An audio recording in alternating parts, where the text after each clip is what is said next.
بسم اللہ الرحمن الرحیم۔ السلام علیکم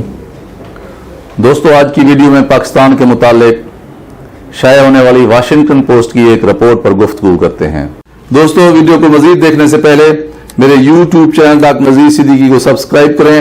گھنٹی کو پریس کریں، ویڈیو کو لائک کریں اور سوشل میڈیا پر زیادہ سے زیادہ شیئر کریں۔ امریکی اخبار واشنگٹن پوسٹ نے اپنی ایک حالیہ رپورٹ میں کورونا وائرس کے معاملے میں پاکستان میں آنے والے بہتری کا صحرا وزیر اعظم عمران خان کے سر باندھا ہے اور بتایا ہے کہ ان کی ہدایت پر افواج پاکستان نے لاجسٹک، سیکیورٹی اور سرویلنس میں سول اداروں کی مدد کی، جس سے کورونا کیسز میں نمایاں طور پر کمی آئی۔ یقیناً اس ناگہانی آفت سے نمٹنے کے لیے حکومت اور ریاستی اداروں نے مل جل کر کام کیا، جس سے دوسرے ممالک کے مقابلے میں پاکستان میں جانی نقصان کم ہوا اور معاشی نقصانات بھی اتنے نہیں ہوئے جتنے دنیا بھر کے دیگر ممالک میں سننے میں آ رہے ہیں۔ تاہم یہ بھی ایک حقیقت ہے کہ شہری اور دیہی علاقوں کے اعداد و شمار میں بنیادی فرق اب بھی موجود ہے، اور یہ اطلاعات بھی گردش کر رہی ہیں کہ ٹیسٹنگ کی سہولتیں کم ہونے کی وجہ سے کورونا کے مشتبہ مریضوں کے ٹیسٹ کم ہوئے ہیں، جس سے مریضوں کی حقیقی تعداد کا صحیح اندازہ نہیں لگایا جا سکتا۔ جہاں تک لاک ڈاؤن کی حکومتی پالیسی کا تعلق ہے، اس کے نتائج نہ صرف حوصلہ افزا ثابت ہوئے ہیں بلکہ ان کی تعریف دنیا کے بہت سارے ممالک اور بعض عالمی اداروں نے بھی کی ہے۔ ہمارے ہمسایہ ملک بھارت میں جس عجلت میں یکدم چند گھنٹوں کے اندر لاک ڈاؤن کیا گیا، اس کی وجہ سے لاکھوں کروڑوں غریب مزدوروں کو ملک کے ایک کونے سے دوسرے کونے میں موجود اپنے گھروں تک بھوک اور پیاس کی حالت میں پہنچنے تک جس قیامت خیز صورتحال سے گزرنا پڑا، اسے ساری دنیا نے خود اپنی آنکھوں سے میڈیا پر دیکھا۔ اسی طرح بھارت کی کورونا پالیسی نے اس کی معیشت کو بری طرح سے مفلوج کر کے رکھ دیا ہے، جبکہ بھارت میں غربت اور بے روزگاری کئی گنا بڑھ گئی ہے۔ اس کے مقابلے میں پاکستان نے ایک تو لاک ڈاؤن تھوڑے عرصے کے لیے کیا، اور دوسرا سب سے اچھا کام یہ کیا ہے کہ جس مقام پر کورونا کے زیادہ کیسز رپورٹ ہوئے ان علاقوں کو 15 دن کے لیے بند کر دیا گیا، جسے سلیکٹڈ لاک ڈاؤن کا نام دیا گیا۔ اس طرح کمیونٹی لیول پر وبا زیادہ نہیں پھیل سکی اور معاشرہ کافی حد تک محفوظ رہ گیا ہے۔ پاکستان کی یہ پالیسی کافی حد تک کامیاب رہی، تاہم آنے والی عید قربانی پاکستانی قوم کے لیے ایک اور چیلنج ہے، جس کے دوران ہم نے ہر صورت میں احتیاطی تدابیر اختیار کرنی ہے تاکہ صورتحال کی سنگینی میں اضافہ نہ ہو سکے۔ دوستو، پاکستان میں کورونا کے حوالے سے تصویر کا ایک ایسا رخ بھی ہے جو بہت ہی زیادہ تکلیف دہ ہے اور جس کا تعلق افواہ سازی سے ہے۔ پاکستان میں یہ تاثر نہ صرف عام طور پر پایا جاتا ہے بلکہ پڑھے لکھے لوگوں میں بھی گہرا اثر رکھتا ہے، اور وہ یہ ہے کہ ڈاکٹر صاحبان حکومت کی ہدایات پر یا کسی اور لالچ میں آ کر لوگوں کو ٹیکے لگا کر مار رہے ہیں، جو نہ صرف ایک بے بنیاد اور فضول سی لغو سی بات ہے بلکہ اس سے معاشرے میں خوف اور نفرت کا ماحول پیدا کیا جا رہا ہے۔ آج حالت یہ ہے کہ عام پاکستانی کورونا کو چھوڑ کر اپنی دوسری تکلیفوں کے لیے بھی ڈاکٹر کے پاس جاتے ہوئے ہچکچاتے ہیں، کیونکہ ان کے دل کے اندر زہر بھرے ٹیکے لگانے کا خوف بٹھا دیا گیا ہے۔ دوستو، بہت ہی افسوسناک خبر یہ ہے کہ 15 جولائی کو نشتر یونیورسٹی کے پرنسپل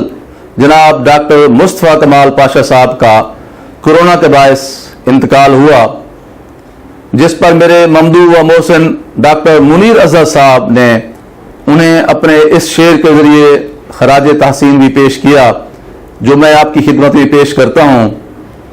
منیر اظہر صاحب فرماتے ہیں کہ رہنے کو صدا دہر میں آتا نہیں کوئی، رہنے کو صدا دہر میں آتا نہیں کوئی، تم جیسے گئے ایسے بھی جاتا نہیں کوئی۔ منیر اظہر صاحب کے الفاظ میں وہ درد، وہ کسک وہ پائی جاتی ہے جو ان کی ڈاکٹر پاشا صاحب کے ساتھ محبت کی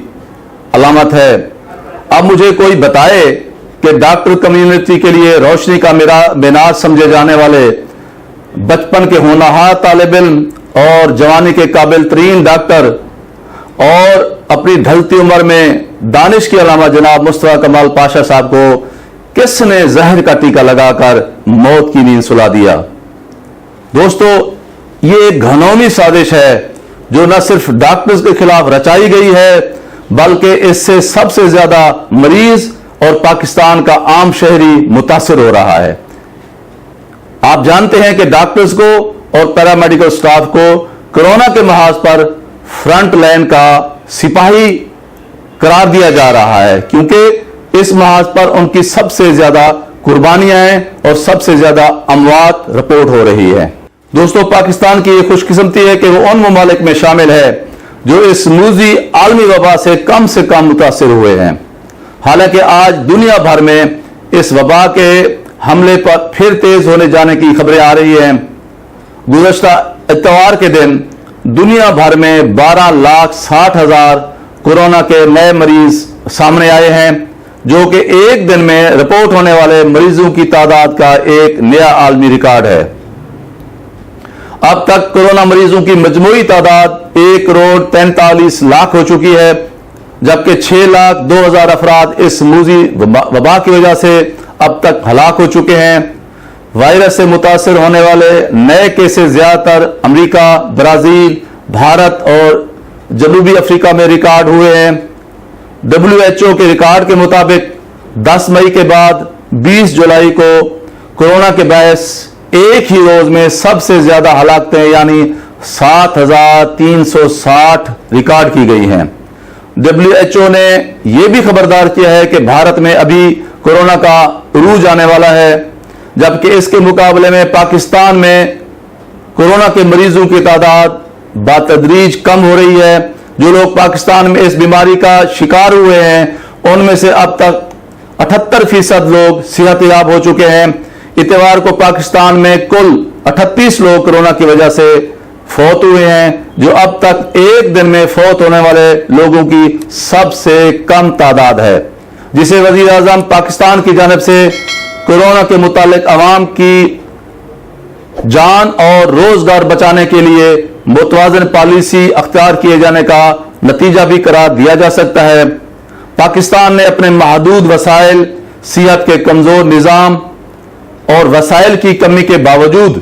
جس دانائی، حکمت اور ثابت قدمی کے ساتھ اس عالمی وبا کا مقابلہ کیا ہے، یقیناً یہ ہماری قومی قیادت کی اجتماعی دانش کا ایک منہ بولتا ثبوت ہے جس پر اس کی جتنی بھی تحسین کی جائے اتنا ہی کم ہے۔ میرے YouTube channel doctor Nazir Siddiqui کو سبسکرائب کریں، گھنٹی کو پریس کریں، ویڈیو کو لائک کریں اور سوشل میڈیا پر زیادہ سے زیادہ شیئر کریں۔